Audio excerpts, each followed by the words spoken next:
Assalamualaikum warahmatullahi wabarakatuh. Nama saya Novi Astuti SPD. Saya adalah peserta pelatihan dasar CPNS golongan 3 angkatan 11 Pemerintah Kota Banjarbaru tahun 2021. Pada kesempatan ini saya akan memaparkan hasil pengerjaan tugas pembuatan mind map tentang anti korupsi. Ini adalah mind map yang sudah saya buat. Untuk lebih jelasnya, saya akan memaparkan isi dari mind map pada video berikut ini. Masuk ke bagian awal, saya akan membahas tentang sadar anti korupsi. Yang pertama, dampak perilaku dan tindakan pidana korupsi. Semua fenomena kehidupan yang mengandung kerusakan selalu ada kaitannya dengan korupsi, seperti fenomena tentang bangunan yang cepat rusak, fenomena penegakan hukum yang tidak dapat tegak dan berlaku adil, fenomena layanan yang lama, sulit, dan birokrasinya panjang, fenomena merebaknya narkoba, fenomena negara dengan sumber daya alam yang berlimpah namun tidak dapat memberikan kesejahteraan bagi rakyatnya, dan fenomena-fenomena lainnya. Dengan adanya fenomena-fenomena tersebut, maka akan memberikan dampak. Yang pertama, negara harus membayar biaya hutang yang lebih besar. Yang kedua, harga infrastruktur lebih tinggi. Yang ketiga, tingkat korupsi yang tinggi. Yang keempat, korupsi menurunkan investasi karena menurunkan pertumbuhan ekonomi. Yang kelima, persepsi korupsi memiliki dampak yang kuat dan negatif terhadap arus investasi asing. Yang keenam, negara-negara yang dianggap memiliki tingkat korupsi yang relatif rendah selalu menarik investasi lebih banyak daripada negara yang rentan korupsi. Kemudian kita memasuki pengertian korupsi. Kata korupsi berasal dari bahasa Latin yaitu corruptio dan corruptus, yang berarti kerusakan atau kebobrokan. Dalam bahasa Yunani, corruptio merupakan perbuatan yang tidak baik, buruk, curang, dapat disuap, tidak bermoral, menyimpang dari kesucian, melanggar norma-norma agama, material, mental, dan umum. 7 jenis korupsi menurut Syed Hussein Alatas. Yang pertama ada korupsi transaktif, yaitu korupsi yang menunjukkan adanya kesepakatan timbal balik antara pemberi dan penerima demi keuntungan bersama. Kedua belah pihak sama-sama aktif menjalankan perbuatan tersebut. Yang kedua ada korupsi ekstraaktif, korupsi yang menyertakan bentuk-bentuk koersi atau tekanan tertentu di mana pihak pemberi dipaksa untuk menyuap guna mencegah kerugian yang mengancam diri, kepentingan orang-orangnya, atau hal-hal yang dihargai. Yang ketiga ada korupsi investif, yaitu korupsi yang melibatkan suatu penawaran barang atau jasa tanpa adanya pertalian langsung dengan keuntungan bagi pemberi. Keuntungan diharapkan akan diperoleh di masa yang akan datang. Yang keempat, ada korupsi nepotistik, yaitu korupsi berupa pemberian perlakuan khusus kepada teman atau yang mempunyai kedekatan hubungan dalam rangka menduduki jabatan publik, di mana perlakuan pengutamaan dalam segala bentuk yang bertentangan dengan norma atau peraturan yang berlaku. Yang kelima ada korupsi autogenik, yaitu korupsi yang dilakukan individu karena mempunyai kesempatan untuk mendapat keuntungan dari pengetahuan dan pemahamannya atas sesuatu yang hanya diketahuinya sendiri. Yang keenam ada korupsi suportif, yaitu korupsi yang mengacu pada penciptaan suasana yang kondusif untuk melindungi atau mempertahankan keberadaan tindak korupsi yang lain. Dan yang terakhir ada korupsi defensif, yaitu korupsi yang terpaksa dilakukan dalam rangka mempertahankan diri dari pemerasan. Kita lanjutkan dengan tindak pidana korupsi. Setiap negara mempunyai undang-undang yang berbeda terkait dengan tindak pidana korupsi. Menurut Undang-Undang Nomor 31 Tahun 1999 dan Undang-Undang Nomor 20 Tahun 2001, terdapat 7 kelompok tindak pidana korupsi yang terdiri dari: yang pertama, kerugian keuangan negara; yang kedua, suap menyuap; yang ketiga, pemerasan; yang keempat, perbuatan curang; yang kelima, penggelapan dalam jabatan; yang keenam, benturan kepentingan dalam pengadaan; yang ketujuh, gratifikasi. Semua jenis tersebut merupakan delik-delik yang diadopsi dari KUHP Pasal 1 Ayat 1 Sub C Undang-Undang Nomor 3 Tahun 1971.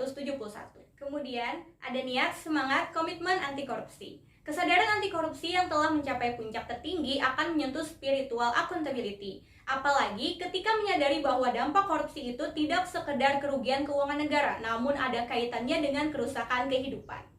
Mereka yang memiliki spiritual accountability akan selalu ingat pada perjanjian dengan Tuhannya, yang pada dasarnya yang pertama merupakan tujuan hidup, dan yang kedua kesadaran bahwa hidup mereka harus dipertanggungjawabkan. Spiritual accountability yang baik akan menghasilkan niat baik, yang akan menghasilkan visi dan misi yang baik, selanjutnya akan diterjemahkan dalam usaha yang terbaik untuk mendapatkan hasil terbaik. Hubungan konsekuensi tersebut idealnya dapat menjamin bahwa pemilik spiritual accountability yang baik akan mendorong public accountability yang baik pula, dan tentunya tidak akan tergerak dan mempunyai niat sedikit pun untuk membuat kerusakan, termasuk di dalamnya adalah melakukan korupsi. Sebaliknya, justru akan mempunyai niat yang sangat kuat untuk menghindari korupsi. Kemudian Indonesia bebas dari korupsi. Level komitmen untuk menghindari korupsi yang semakin tinggi akan memudahkan untuk mencapai impian Indonesia yang bebas dari korupsi, yaitu Indonesia dengan budaya integritas yang tinggi, dengan korupsi yang dapat dikendalikan sebagai sebuah hasil dari tercapainya integritas nasional dan wujud sinergi dari berbagai organisasi serta pilar yang telah berintegrasi yang dibangun oleh orang-orang yang berintegritas. Dalam konteks ini disebut dengan tunas integritas. Kita lanjut membahas tentang semakin jauh dari korupsi. Yang pertama ada tunas integritas, di mana tunas integritas merupakan terjemahan dari konsep yang berprinsip bahwa manusia sebagai faktor kunci perubahan dan pendekatan yang seutuhnya terkait manusia sebagai makhluk dengan aspek jasmani dan rohani, serta makhluk sosial yang harus berinteraksi dengan lingkungannya. Maka pembangunan integritas perlu dimulai dari upaya membangun integritas individu yang selaras dengan integritas organisasi dan bangsa. Dengan demikian, pembenahan akhlak atau moral berarti membangun integritas individu dan budaya anti korupsi serta membangun sistem yang berintegritas. Konsep tunas integritas memastikan tersedianya manusia-manusia yang melakukan upaya peningkatan integritas diri dan lingkungannya dengan membangun sistem yang kondusif, hingga terbentuk manusia-manusia yang mampu menyelaraskan antara rohani dan jasmani, sehingga terbentuk perilaku integritas yang selaras pula dengan berbagai situasi dan lingkungan. Tunas integritas bergerak dengan melakukan pelembagaan sistem integritas dalam ruang lingkup organisasi dengan menciptakan iklim etika yang kuat, yaitu kondisi organisasi di mana kode etiknya telah terinternalisasi dengan kuat pada individu, sehingga penyelarasan dan pengendalian organisasi dapat dijalankan dengan baik. Adapun peran tunas integritas dalam organisasi berupa yang pertama, menjadi jembatan masa depan kesuksesan organisasi. Mereka menjadi kumpulan orang yang selalu terdepan untuk memastikan tujuan organisasi tercapai. Yang kedua, membangun sistem integritas, berpartisipasi aktif dalam pembangunan sistem integritas hingga semua peluang korupsi dan berbagai penyimpangan lainnya dapat ditutupi. Yang ketiga, mempengaruhi orang lain, khususnya mitra kerja untuk berintegritas tinggi.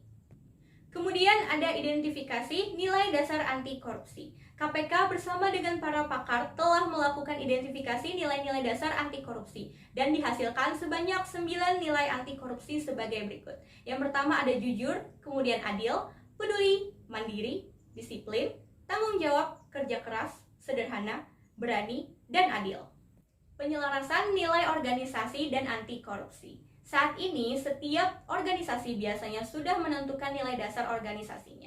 Tentunya nilai anti korupsi diharapkan masuk di dalamnya, terutama nilai inti anti korupsinya yang telah diidentifikasi. Lebih jauh lagi jika nilai organisasi tersebut selaras dengan nilai anti korupsi, karena upaya penyelarasan nilai tersebut sangat penting untuk memastikan bahwa para pegawai yang mengusung integritas atau anti korupsi mendapatkan payung yang tepat dalam organisasinya. Kemudian ada penanaman nilai integritas. Menurut Kelman tahun 1958 dan Brigham tahun 1991 menyebutkan adanya 3 proses sosial yang berperan dalam proses perubahan sikap dan perilaku, yaitu kesediaan, identifikasi, dan internalisasi. Yang pertama ada kesediaan. Kesediaan terhadap integritas adalah ketika individu bersedia menerima pengaruh untuk berintegritas dari orang lain atau dari kelompok lain dikarenakan ia berharap untuk memperoleh reaksi atau tanggapan positif dari pihak lain tersebut. Yang kedua ada identifikasi. Identifikasi integritas terjadi apabila individu meniru integritas seseorang atau kelompok lain dikarenakan integritas sudah sesuai dengan apa yang dianggapnya sebagai bentuk hubungan yang menyenangkan antara dia dengan yang memberikan pengaruh terkait integritas. Dan yang ketiga ada internalisasi. Internalisasi integritas terjadi apabila individu menerima pengaruh dan bersedia bersikap serta berperilaku dengan penuh integritas, dikarenakan integritas tersebut sesuai dengan apa yang ia percayai dan sesuai dengan sistem nilai yang dianutnya. Dilanjutkan dengan bangun sistem integritas. Yang pertama ada reframing culture. Salah satu contoh reframing culture adalah upaya mengubah orientasi dari perilaku korupsi yang berbentuk kolusi, unsur-unsur yang membentuk kolusi baik perilaku, ucapan, emosi, maupun pikiran atau kita sebut sebagai konten, dilakukan perubahan atau dikembalikan orientasi menjadi gotong royong yang sebelumnya telah menjadi budaya yang sangat kuat di masyarakat Indonesia. Yang kedua ada seeding of integrity. Seeding of integrity merupakan upaya untuk menanamkan pengaruh integritas pada bawah sadar hingga dapat membentuk perilaku, kebiasaan, dan budaya integritas. Seakan menjadi suatu pertempuran antara integritas dan korupsi, saling memperkuat untuk mempengaruhi pegawai negeri di Indonesia.